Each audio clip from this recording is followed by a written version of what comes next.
نحمده ونصلي على رسوله الكريم اما بعد فاعوذ بالله من الشيطان الرجيم بسم الله الرحمن الرحيم رب اشرح لي صدري ويسر لي امري واحلل عقدة من لساني يفقهوا قولي۔ السلام علیکم ورحمۃ اللہ وبرکاتہ۔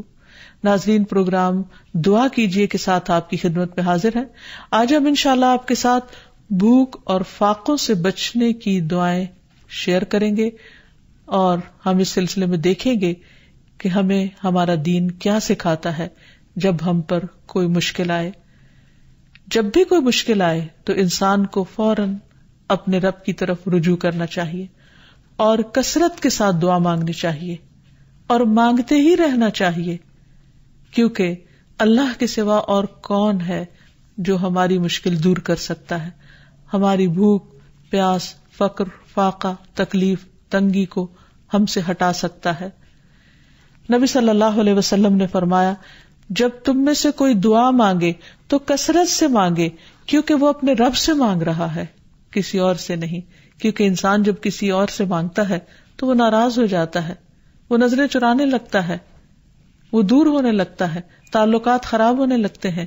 لیکن جب انسان اپنے رب سے مانگتا ہے تو رب خوش ہوتا ہے، اس دعا کو انسان کے حق میں عبادت لکھ دیتا ہے، اس دعا کے مانگنے پر بے پناہ اجر لکھ دیتا ہے، اور دعا کے مانگنے سے انسان کی مشکل کو بھی آسان کرتا ہے۔ اصل میں دعا رکھی اس لیے گئی تاکہ انسان کا اپنے رب کے ساتھ ایک مضبوط تعلق قائم رہے۔ اسی طرح ایک اور حدیث میں بھی آتا ہے کہ رسول اللہ صلی اللہ علیہ وسلم نے فرمایا، لوگوں میں سب سے زیادہ عاجز وہ ہے جو دعا نہ مانگے، جو دعا مانگنے میں عاجز ہو، یعنی وہ دعا مانگنے میں سستی کرے یا کم ہمتی سے کام لے یا مایوسی کرے کہ میں تو بہت مانگ چکا، اب میں تھک چکا ہوں اور میری دعا تو سنی نہیں جاتی۔ نہیں، انسان کبھی بھی اپنے رب سے مایوس نہ ہو، لیکن یاد رہے کہ دعا مانگنے سے پہلے ہمیشہ اللہ سبحانہ وتعالیٰ کی حمد و ثنا کرے۔ ایک شخص نبی صلی اللہ علیہ وسلم کے پاس حاضر ہوا اور کہنے لگا کہ یا رسول اللہ صلی اللہ علیہ وسلم، مجھے قرآن مجید میں سے کچھ یاد نہیں رہتا، تو مجھے کچھ ایسے کلمات سکھا دیجئے کہ مجھے وہ اس سے کفایت کرے، یعنی میں ان کو زبانی یاد کر لوں اور ان کو پڑھتا رہوں۔ تو آپ صلی اللہ علیہ وسلم نے اس کو سکھایا، سبحان اللہ والحمد للہ ولا الہ الا اللہ واللہ اکبر ولا حول ولا قوۃ الا باللہ۔ اللہ پاک ہے، سب تعریف اللہ کے لیے ہے، اس کے سوا کوئی معبود نہیں، اللہ سب سے بڑا ہے، اور برائیوں سے بچنے کی ہمت اور نیکی کرنے کی قوت اللہ کے سوا کسی سے ممکن نہیں۔ یعنی اللہ تعالیٰ ہی انسان کو یہ قوت عطا کرتا ہے۔ تو گویا جب انسان فقر و فاقہ میں مبتلا ہو یا کسی بھی قسم کی محتاجی اس پر آ جائے تو پھر اللہ سبحانہ و تعالیٰ ہی کی طرف رجوع کرے، کثرت کے ساتھ درود شریف پڑھے، اور خصوصاً دعا سے پہلے درود شریف کا پڑھنا قبولیت کا باعث بنتا ہے۔ اور اس میں درود ابراہیمی بھی پڑھا جا سکتا ہے، اور اس کے علاوہ مختصر درود جو ہیں وہ بھی پڑھے جا سکتے ہیں۔ کم سے کم اتنا تو کہے صلی اللہ علیہ وسلم، اور جتنی بار کہے گا ہر بار کہنے سے 10 رحمتیں اس پر آئیں گی۔ جہاں تک فقر و فاقہ کا تعلق ہے تو یہ ہوتا تو ہے، لیکن حقیقت میں اصل فقیری دل کی فقیری ہوتی ہے۔ بہت سے لوگوں کے پاس بہت کچھ ہوتا ہے، لیکن اس کے باوجود بھی ان کے دل میں ہر وقت ایک خوف رہتا ہے یا ایک احساس رہتا ہے کہ ہمارے پاس کچھ نہیں، یا اگر یہ نہ رہا تو کیا بنے گا۔ اسی لیے ہم دیکھتے ہیں کہ ابو ذر رضی اللہ تعالیٰ عنہ کہتے ہیں کہ رسول اللہ صلی اللہ علیہ وسلم نے مجھ سے فرمایا، اے ابو ذر، تم مال کی کثرت کو مالداری سمجھتے ہو؟ میں نے عرض کیا، ہاں اے اللہ کے رسول صلی اللہ علیہ وسلم۔ آپ نے فرمایا، اور کیا مال کی کمی کو فقر سمجھتے ہو؟ میں نے عرض کیا، ہاں اے اللہ کے رسول صلی اللہ علیہ وسلم۔ آپ نے فرمایا، مالداری دل کی مالداری ہے اور فقر بھی دل کا فقر ہے۔ یعنی انسان اگر اپنے آپ کو نعمتوں پر راضی رکھتا ہے اور اس کی نگاہ ان نعمتوں کی طرف جاتی ہے جو اس کو ملی ہوئی ہیں، تو اس کا دل ہمیشہ غنی رہے گا۔ لیکن اگر انسان ہر وقت یہ سوچتا رہے کہ اس کے پاس کیا نہیں اور اس کے مقابلے میں دوسروں کے پاس کیا کچھ ہے، تو پھر کبھی بھی اس کی محتاجی ختم نہیں ہو سکتی۔ اس سلسلے میں یہ بھی یاد رکھیے کہ انسان اللہ کے دیے ہوئے کو پا کر کبھی خود کو محتاج نہ سمجھے. تو گویا خوش قسمت ہیں وہ لوگ جو تھوڑا پا کر بھی اپنے رب سے راضی رہتے ہیں اور اللہ تعالی سے خوش گمان رہتے ہیں اور اچھے کی امید رکھتے ہیں. رسول اللہ صلی اللہ علیہ وسلم نے فرمایا، مالداری کو غنا نہیں کہتے، غنا تو دل کا ہوتا ہے.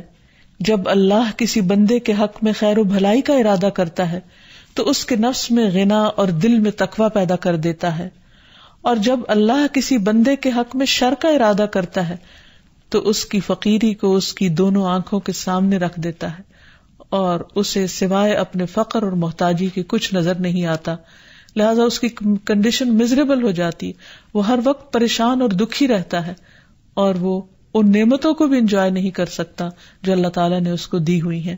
اگر انسان غور کرے کہ اس کی اگر خدا نہ خواستہ آنکھ چلی جائے تو کیا دنیا بھر کی دولت خرچ کر کے بھی وہ آنکھ لے سکتا ہے واپس؟ یا اگر اس کے جسم کا کوئی اور حصہ چلا جائے، ضائع ہو جائے، تو کیا دنیا بھر کی دولت خرچ کر کے وہ اس طرح کی نعمت واپس لوٹا سکتا ہے؟ ہرگز نہیں. ہمارے جسم کا ایک ایک حصہ لاکھوں کروڑوں کا ہے، ہم کہیں سے بھی محتاج اور فقیر نہیں اگر ہم اپنے پاؤں پہ چلتے ہیں اور اپنے ہاتھوں سے کام کر سکتے ہیں. اور اللہ تعالیٰ نے ہمیں نگاہوں کی روشنی عطا کر رکھی ہے اور سننے کی طاقت، اور ہمارا دل دھڑکتا اور ہمیں زندگی نصیب ہے، تو اللہ سبحانہ وتعالیٰ باقی نعمتیں بھی ہم پر آسان کر دے گا. صرف یہ کہ انسان وقتی طور پر کسی آزمائش سے نہ گھبرائے. پھر اسی طرح فقر و فاقہ چونکہ ایک آزمائش ہے تو اللہ تعالیٰ مختلف لوگوں کو مختلف طریقے سے آزماتا ہے. تو کچھ لوگوں کو فقر سے آزماتا ہے، اور اس میں صرف یہ نہیں کہ کسی عام انسان کو، بلکہ اللہ تعالیٰ نے اپنے بڑے بڑے نیک بندوں کو بھی اس سے آزمایا ہے.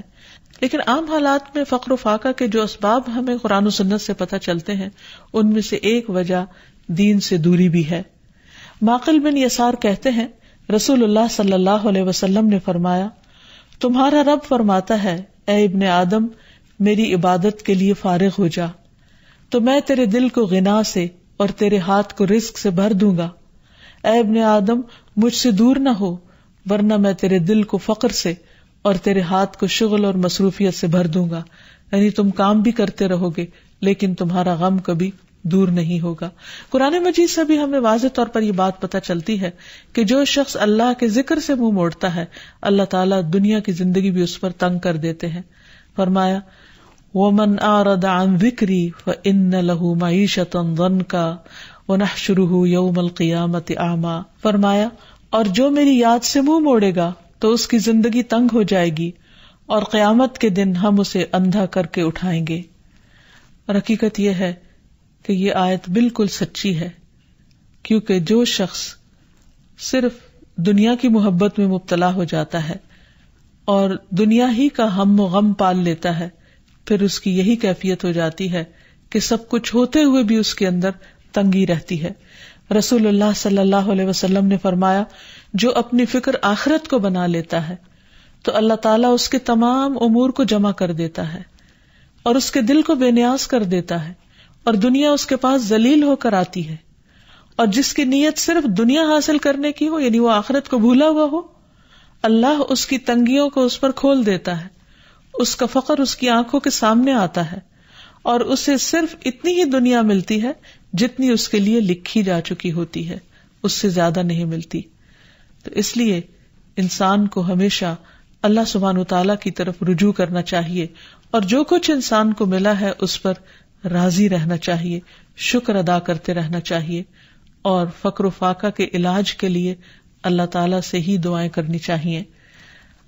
ابو ذر غفاری کہتے ہیں، نبی صلی اللہ علیہ وسلم اللہ سبحانہ وتعالیٰ سے روایت کرتے ہیں کہ بے شک اللہ تعالیٰ فرماتا ہے، اے میرے بندو، تم سب بھوکے ہو سوائے اس کے کہ جسے میں کھلاؤں، تو تم مجھ سے کھانا مانگو، میں تمہیں کھلاؤں گا. اے میرے بندو، تم سب برہنہ ہو سوائے اس کے جسے میں لباس پہناؤں، تو تم مجھ سے لباس مانگو، میں تمہیں لباس پہناؤں گا. تو حقیقت یہ ہے کہ سب کچھ دینے والا اللہ ہے، اس لیے انسان اپنی چھوٹی سے چھوٹی اور بڑی سے بڑی ضرورت اللہ تعالیٰ کے سامنے ہی رکھے، اور جب انسان اللہ سے مانگتا ہے تو اس کا فقر دور ہو جاتا ہے. اور اللہ پر بھروسہ ہی دراصل انسان کو غنی کر دیتا ہے، اور اللہ تعالیٰ اپنے فضل سے بندوں کو غنی کرتا ہے اور ان پر اپنی رحمت نازل کرتا ہے. قرآن مجید میں آتا ہے وَأَنَّهُ هُوَ أَغْنَى وَأَقْنَى، وہی تو ہے جس نے غنی کیا اور دولت عطا کی. بعض اوقات وہ دے کر لے لیتا ہے، بعض اوقات دینے کے بعد پھر وہ مزید دیتا ہے، اور یہ سب اس کے اپنے فیصلے ہیں. لیکن انسان کو ہر صورت میں اللہ تعالیٰ کی طرف ہی رجوع کرنا چاہیے اور اللہ تعالیٰ کی تقسیم پر راضی رہنا چاہیے، قناعت اختیار کرنی چاہیے. اور جب انسان پر فقر و فاقہ یا بھوک کی کوئی کیفیت طاری ہو تو نبی صلی اللہ علیہ وسلم کی بھوک کو یاد کر لینا چاہیے. یہ حدیث یاد رہے کہ رسول اللہ صلی اللہ علیہ وسلم اس دنیا سے رخصت ہو گئے اور آپ نے کبھی جو کی روٹی بھی آسودہ ہو کر نہیں کھائی. ایک اور روایت میں آتا ہے کہ رسول اللہ صلی اللہ علیہ وسلم بعض اوقات سارا دن بھوک کی وجہ سے بے قرار رہتے تھے، اور آپ کوئی خراب کھجور تک گھر میں نہیں پاتے تھے کہ جس سے آپ اپنا پیٹ بھر لیں، حالانکہ آپ اللہ کے محبوب تھے. تو اس سے یہ پتہ چلتا ہے کہ ضروری نہیں کہ جو شخص فقر و فاقہ کا شکار ہو جائے اللہ تعالیٰ اس پر ناراض ہی ہو. بعض اوقات اللہ تعالیٰ اپنے پیارے بندوں کو آزماتا ہے، انہیں مختلف طرح کے امتحانوں میں ڈالتا ہے تاکہ انہیں اور زیادہ اپنا مقرب بنا لے.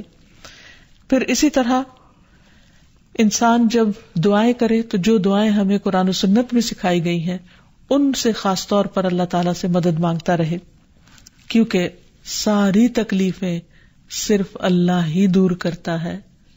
اللہ تعالیٰ فرماتے ہیں وَلَئِن سَأَلْتَهُم مَّنْ خَلَقَ السَّمَاوَاتِ وَالْأَرْضَ لَيَقُولُنَّ اللَّهُ قُلْ أَفَرَأَيْتُم مَّا تَدْعُونَ مِن دُونِ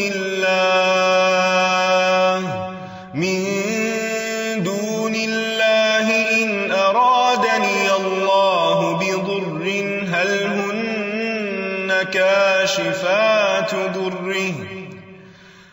هُنَّ كاشفات ضره أو أرادني برحمة هل هن ممسكات رحمته قل حسبي الله عليه يتوكل المتوكلون. آپ انہیں کہیے بھلا دیکھو جنہیں تم اللہ کے سوا پکارتے ہو، اگر مجھے کوئی تکلیف پہنچانا چاہے تو تمہارے معبود اس کی پہنچائی ہوئی تکلیف کو کیا دور ہٹا سکتے ہیں؟ یا اگر وہ مجھ پر رحمت کرنا چاہے تو یہ اس کی رحمت کو روک سکتے ہیں؟ ان سے کہیے مجھے اللہ کافی ہے اور بھروسہ کرنے والے اسی پر بھروسہ کرتے ہیں. تو گویا ہر تکلیف کے معاملے میں رجوع اللہ کی طرف ہو، اسی پر بھروسہ ہو، اسی پر توکل ہو، اسی کے آگے گریہ و آہذاری ہو اور اسی سے انسان مانگتا رہے. تو یہ چند ایک دعائیں ہیں جو ابھی آپ کو بتائی جائیں گی جو انسان ایسی تکلیف کے موقع پر پڑھ سکتا ہے. سب سے پہلے تو دل کی غنا کی دعا ہے کہ اللہ میرے دل کو غنی کر دے، یعنی جو نعمتیں میرے پاس ہیں مجھے انہیں دیکھنے والی نظر دے اور اطمینان والا دل عطا کر. تو دعا ہے اللہم انی اسألک الہدی والتقی والعفاف والغنی، اے اللہ میں تجھ سے ہدایت، تقوی، پاک دامنی اور غنا کا سوال کرتا ہوں. پھر اسی طرح خاص طور پر فقر و فاقہ سے بچنے کی دعا ہے. نبی صلی اللہ علیہ وسلم صبح و شام یہ دعا مانگا کرتے تھے اللہم انی اعوذ بک من الکفر والفقر، اللہم انی اعوذ بک من عذاب القبر، لا الہ الا انت. اے اللہ میں کفر اور فقر سے تیری پناہ میں آتا ہوں، اے اللہ میں عذاب قبر سے تیری پناہ میں آتا ہوں، تیرے سوا کوئی معبود نہیں. آپ یہ کلمات 3 مرتبہ صبح اور 3 مرتبہ شام کو دہرایا کرتے تھے. یعنی آپ سوچئے کہ نبی صلی اللہ علیہ وسلم جو اللہ کے محبوب تھے صبح و شام فقر و فاقہ سے بچنے کی دعا کیا کرتے تھے. اسی طرح ایک اور دعا ہے، نبی صلی اللہ علیہ وسلم دعا کرتے، اللہم انی اعوذ بک من الفقر والقلۃ والذلۃ واعوذ بک من ان اظلم او اظلم، اے اللہ میں فقر و فاقہ، قلت اور ذلت سے تیری پناہ میں آتا ہوں، کیونکہ بعض اوقات فقر و فاقہ انسان کو ذلیل کر دیتا ہے، اور اس بات سے تیری پناہ میں آتا ہوں کہ میں کسی پر ظلم کروں یا کوئی مجھ پر ظلم کرے۔ اسی طرح ہم دیکھتے ہیں کہ نبی صلی اللہ علیہ وسلم اپنے بستر پر جا کر جو دعائیں رات کو سونے سے پہلے پڑھتے، ان میں بھی جو ایک دعا ہے اس میں بھی خصوصی طور پر آپ قرض اور فقر سے پناہ مانگتے ہیں۔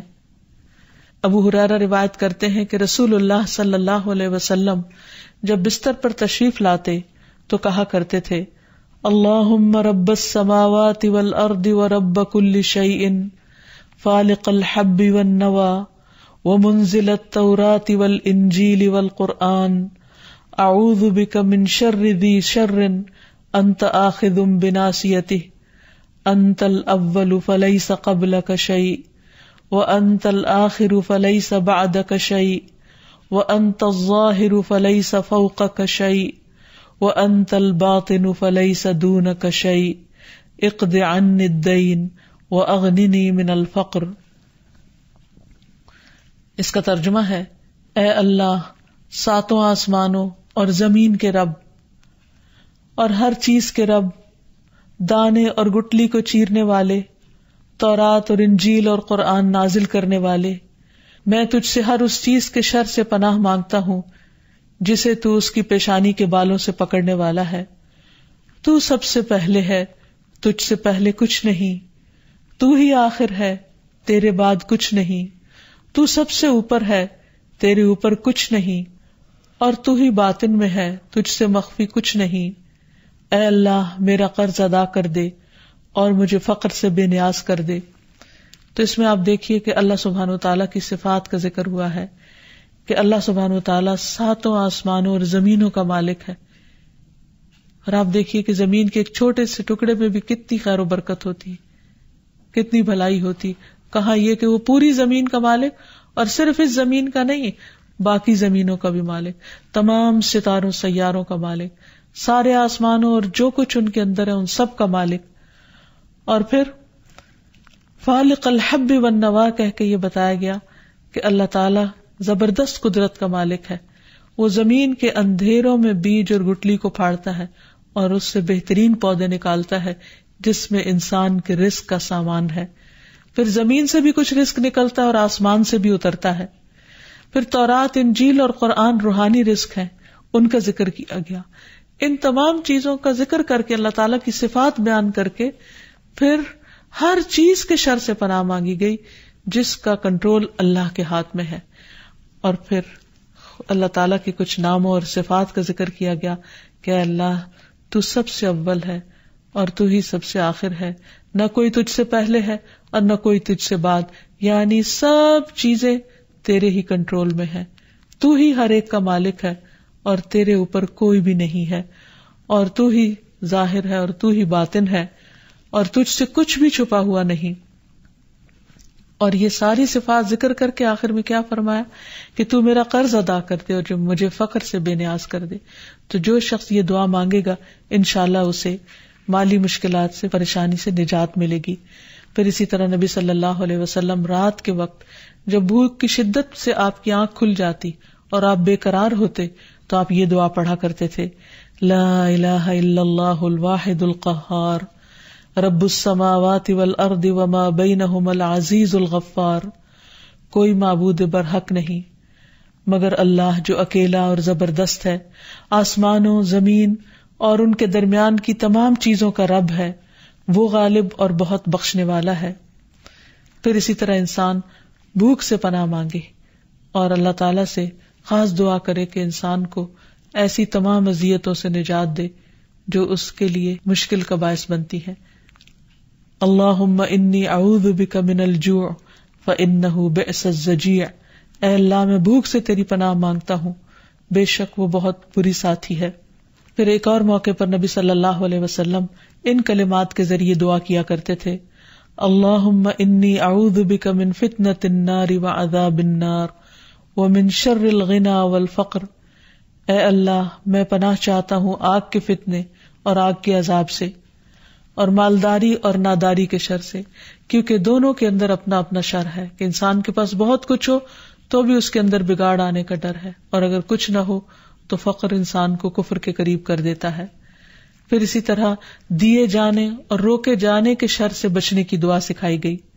نبی صلی اللہ علیہ وسلم یہ دعا مانگا کرتے تھے، اللہم لا قابض لما بسطت ولا باسط لما قبضت ولا ہادی لمن اضللت ولا مضل لمن ہدیت ولا معطی لما منعت ولا مانع لما اعطیت ولا مقرب لما بعدت ولا مباعد لما قربت واعوذ بک من شر ما اعطیتنا وشر ما منعت منا.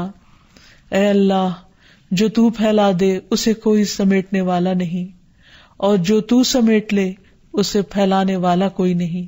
یعنی ساری طاقت تیرے ہی ہاتھ میں ہے، ساری طاقت کا مالک تو ہی ہے.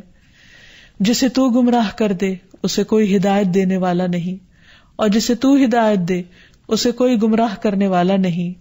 جس سے تو روکے اسے کوئی دینے والا نہیں، اور جسے تو دے اس کو کوئی روکنے والا نہیں. جسے تو دور کر دے اسے کوئی قریب کرنے والا نہیں، اور جسے تو قریب کر دے اسے کوئی دور کرنے والا نہیں. اور میں تیری پناہ مانگتا ہوں ہر اس چیز کے شر سے جو تو نے ہمیں دی، اور اس چیز کے شر سے جو تو نے ہم سے روک لی. تو اللہ تعالیٰ سے دعا ہے کہ وہ ہمیں دنیا اور آخرت کی تمام آزمائشوں، پریشانیوں اور مشکلات سے اپنی حفاظت میں رکھے. وآخر دعوانا ان الحمد للہ رب العالمین.